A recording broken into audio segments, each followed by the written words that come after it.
கார்த்தி தீபா சரியில்ல நாளைக்கு என்ன நடக்க போதும் பார்க்கலாம் வாங்க. எபிசோட் ரொம்ப அருமையாக இருந்துச்சுன்னே சொல்லலாம். முன்னாடி மாதிரி நம்ம சேனலில் வந்து வியூஸ் வந்து பெருசாக போக மாட்டேங்குது. என்ன காரணம்னு தெரில. உங்களால் எவ்வளோ லைக் போட முடியுமோ அவ்வளோ லைக் போட்டு இந்த வீடியோ வந்து கண்டினியூவாக வந்து வாட்ச் பண்ணுங்கள். நம்ம ரியா வந்து அதிரடியாக வந்து முடிவு பண்ணுறாங்க. எப்படி இருந்தாலும் வந்து மீனாட்சியை வந்து மாட்டி விட்டுற வேண்டியதான் அப்படின்னு சொல்லி ஒருத்தர் வந்து வர சொல்கிறாங்க. நீ என்ன பண்ணுறனா, மீனாட்சி வீட்டுக்குள்ளே போய் ஒளிஞ்சிக்கிட்டேன்னு வச்சுக்கிங்க. நான் வந்து எல்லாரையும் வச்சு சோதனை பண்ணி மீனாட்சியோட பிரச்சனையை எல்லாத்தையும் தீர்த்து வச்சிருவேன். அவங்க மேலே பழியை போட்டு வீட்டை விட்டு துரத்தணும் தான் யோசிக்கிறாங்க போல இருக்கு. அந்த இடத்துல நம்ம ரியா அதே மாதிரி தான் திங்க் பண்ணுறாங்க. நீ அந்த வீட்டுக்குள்ளே போனோன்னே எனக்கு வந்து மிஸ்டு கால் வந்து கொடுக்கணும். அப்படி கொடுத்தேன்னு வச்சுக்கேன், நான் வந்து யதார்த்தமாக வருவேன். வந்ததுக்கப்புறம் இங்கே யாரோ ஒருத்தர் உள்ளே போனாங்கன்னு சொல்லுவேன் அப்படின்னு சொல்லி ஏதோ ஒன்று ஐடியாலாம் பண்ணி வச்சுருக்காங்க போல இருக்கு. அந்த இடத்துல அப்பன்னு பார்த்து மிஸ்டு கால் வந்து வந்திருக்கு. சரி இப்போன்னு பார்த்து வாசலுக்கு போனால் கரெக்டாக இருக்கும்னு சொல்லிட்டு வாசலுக்கு வந்து போகிறாங்க. அப்பன்னு பார்த்து ஐயோ அம்மான்னு கத்த ஆரம்பிச்சிடுறாங்க நம்ம ரியா. அவங்களோட பிளான் பார்த்தியே உடனே வந்து குடுக்குன்னு ஓடி வராங்க. வீட்டில் இருக்கிற எல்லாரும் என்ன ஆச்சு ரியாங்கிற மாதிரி அந்த இடத்துல நம்ம ஆனது அருண் எல்லாரும் வந்து கேட்குறாங்க. உடனே ரியா வந்து பேசுகிறாங்க. இங்கே யாரோ ஒருத்தவங்க மீனாட்சி கெஸ்ட் ஹவுஸ்குள்ளே வந்து போன மாதிரி இருந்துச்சு அப்படின்னு சொல்லும்போது, எங்கள் அக்கா மேலேயே வந்து பழி போட்டு பார்க்குறியா, நீ வந்து குறுக்கு புத்தித்தனமாக வந்து ஏதாவது ஒன்று செய்வேன், அதுக்கு நாங்கள் எல்லாம் எங்கள் அக்கா மேலே வந்து சோதனை போட்டு பார்க்கணுமா மாமா, தெரிஞ்சுக்கிட்டீங்களா புரிஞ்சுக்கிட்டீங்களான்னு நம்ம தீபா வந்து கேட்குறாங்க. அந்த இடத்துல என்ன ரியா சொல்கிற, நீ சொன்னதெல்லாம் பார்த்து நாங்கள் என்ன சோதனை போட்டு பார்ப்போம்னு நினைக்கிறீங்களா? நான் கண் எதிராக பார்த்தேன், யாரோ ஒருத்தவங்க அந்த கிரில்லை தாண்டி குடுன்னு உள்ளே வந்து போனாங்க. இப்போ தேடி பார்த்தீங்கன்னா கண்டிப்பாக மீனாட்சி கெஸ்ட் ஹவுஸில் யாரோ ஒருத்தர் இருப்பாங்க. இதில் போய் சொல்லி நான் என்ன சாதிக்க போகிறேன்னு சொல்லி அந்த இடத்துல வந்து பேசுகிறாங்க நம்ம ரியா. ஓ, இப்படியெல்லாம் பேசி நல்ல பேர் வந்து உண்டாக்குறியா? என்ன நினச்சிட்டு இருக்க உன் மனசில்? பார்த்தீங்களா, நடு வீட்டில் குளிப்பாட்டி வச்சாலும் அதோட புத்தியை தான் அது காட்டுன்னு சொல்லுவாங்க. அது மாதிரி தான் வந்து இவனும் வந்து பண்ணிக்கிட்டு இருக்கான்னு சொல்லி நம்ம தீபா வந்து கண்ணாமண்ணான்னு கற்று வராங்க. உடனே வந்து மீனாட்சி இன்னும் வந்து கெஸ்ட் ஹவுஸ்லேருந்து வந்துட்டாங்க. என்ன பிரச்சனை அப்படின்னு சொல்லி கேட்குறாங்க அந்த இடத்துல. அப்போன்னு பார்த்தா அபிராமியிலேருந்து எல்லோரும் இருக்கனால என்ன என் மருமகளை வந்து சந்தேகப்படணும்னு நினைக்கிறியா? அதெல்லாம் துளி கூட நடக்கவே நடக்காது அப்படின்னு சொல்லி உச்சக்கட்ட கோபத்தில் வந்து அபிராமியமாக பேசுகிறாங்க அந்த இடத்துல. என்னாச்சு அத்தை அப்படின்னு சொல்லும்போது, உன் கெஸ்ட் ஹவுஸ்க்குள்ளே யாரோ ஒரு பையன் போனாங்கன்னு இவ சொல்லிக்கிட்டு இருந்தா. இதுதான் இங்கே பஞ்சாயத்து வந்து நடந்திருக்கு. அப்படிங்களா? இன்னும் தான் என் மேலே யாருக்குமே வந்து சந்தேகம் தான் வராமல் இருந்திருக்காதே, எல்லாருக்கும் தான் வந்திருக்கும். ஒரு வாட்டி சோதிச்சு பார்த்துருங்கன்னு சொன்னோன்னே, மீனாட்சி நான் உன் மேலே முழுசாக வந்து நம்பிக்கை வந்து வச்சுருக்கேன். நீ நம்பிக்கை வந்து வச்சிருக்கியா வைக்கலையான்னு தெரில.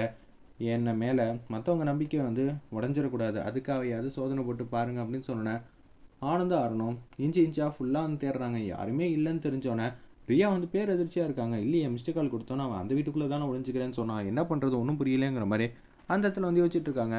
அப்போன்னு பார்த்து ரியா ரூம்லேருந்து தான் அந்த நபர் வந்து வராங்க. வெளியில் வராங்க. மேடம் நீங்கள் தானே என்னை வர சொன்னீங்க, அதனால தான் நான் உங்களுக்காக வந்து அங்கே காத்துக்கிட்டு இருந்தேன் அப்படின்னு சொல்லிடுறாங்க. அந்த இடத்துல நம்ம ரியா கிட்ட அந்த ஒரு நபர், என்ன நினச்சிக்கிட்டு இருக்க, நான் எப்படா ஒன்று வர சொன்னேன், சும்மா மாட்டிக்கிட்டோன்னு இது மாதிரி பேசாதீங்க, உங்கள் ரூம் முதல்ல எங்கே இருக்குன்னு எனக்கு எப்படி தெரியும், நீங்கள் சொன்னதுனால தானே வந்தேன், நீங்கள் தானே ரியா, இதானே உங்கள் ஃபோன் நம்பர்னு சொல்லி தெளிவாக வந்து பேசுகிறாங்க அந்த ஒரு நபர்.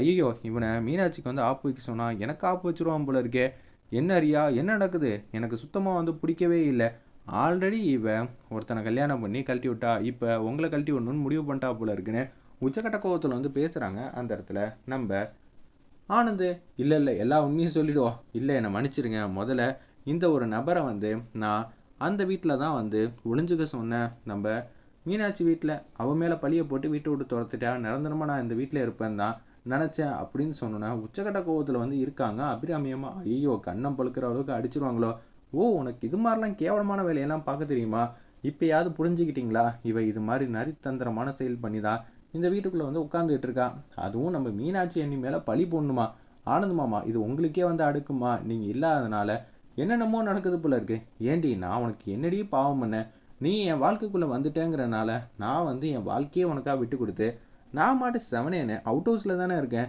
எனக்கே இது மாதிரி பிரச்சனை பண்ணிகிட்டு இருக்கியா அப்படின்னு சொல்லி நம்ம மீனாட்சி வந்து கேட்குறாங்க. எனக்குன்னு இது மாதிரி பேசுகிறதுக்கு யார் இருக்கா அப்படின்னு சொல்லும்போது, கவலைப்படாத மீனாட்சி, உனக்காக நான் நிற்கிறேன்னு சொல்லி ரியா கன்னத்துலேயே வந்து பொழிச்சுன்னு அடிக்கிறாங்க. அந்த இடத்துல ஆனந்த் வேறு லெவல் இருந்துச்சுன்னே சொல்லலாம்.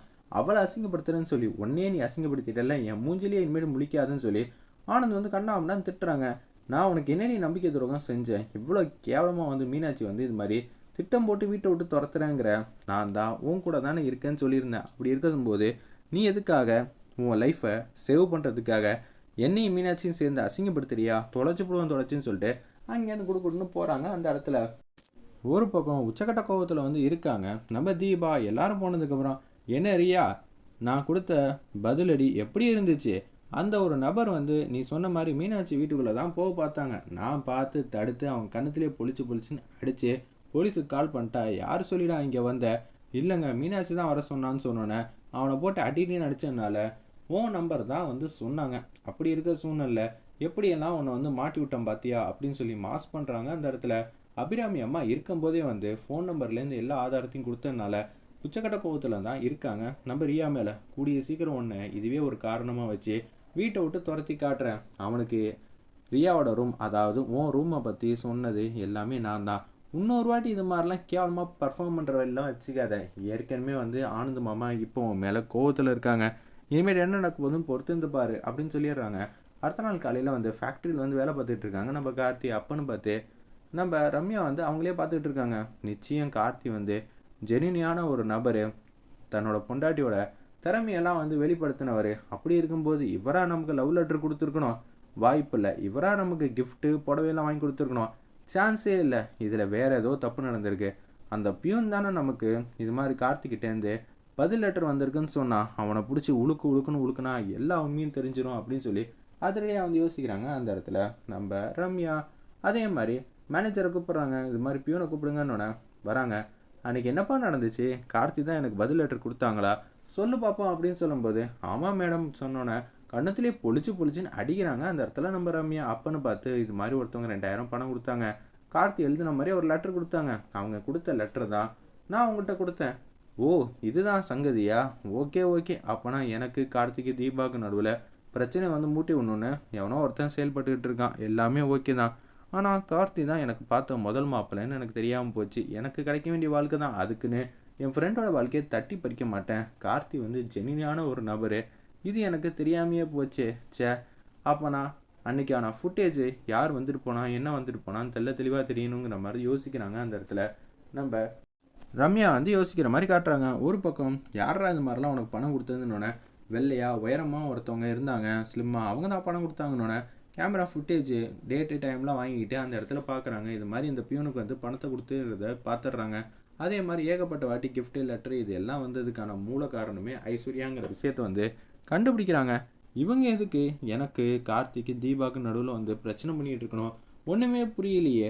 அப்போனா இவங்க தான் நம்ம கார்த்தியும் நானும் சந்திக்கக்கூடாதுன்னு சொல்லிட்டு ஏகப்பட்ட வேலையெல்லாம் பார்த்துருப்பாங்களோ? ஓகே ஓகே, என்னால் புரிஞ்சிக்க முடியுது.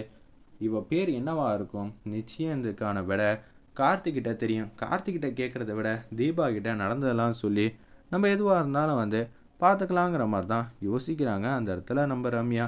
கார்த்தி பேரில் நம்ம தப்பாக புரிஞ்சிக்காம அவர் என்னமோ நமக்கு லவ் லெட்டர் கொடுத்தாங்கன்னு இத்தனை நாளாக நினச்சிக்கிட்டு இருக்கோமே, எல்லாமே வந்து பொய்யா? ச்சே, என்னால் நம்பவே முடியல. ஏன் தான் இப்போ இப்படி பண்ணிக்கிட்டு இருக்கான்னு ஐஸ்வர்யா கண்ணாப்பனான்னு திட்டுறாங்க. ஐஸ்வர்யா நீ என்கிட்ட மாட்டினேன், நான் உன்னை சும்மாவே விட மாட்டேன்னு சொல்லி உச்சக்கட்ட கோவத்தில் இருக்காங்க அந்த இடத்துல நம்ம ரம்யா வந்து ஐஸ்வர்யா மேலே. வெயிட் பண்ணி பார்ப்போம். எபிசோட் ரொம்ப சுவாரஸ்யமாக இன்ட்ரெஸ்டிங்காக இருந்துச்சுன்னே சொல்லலாம்.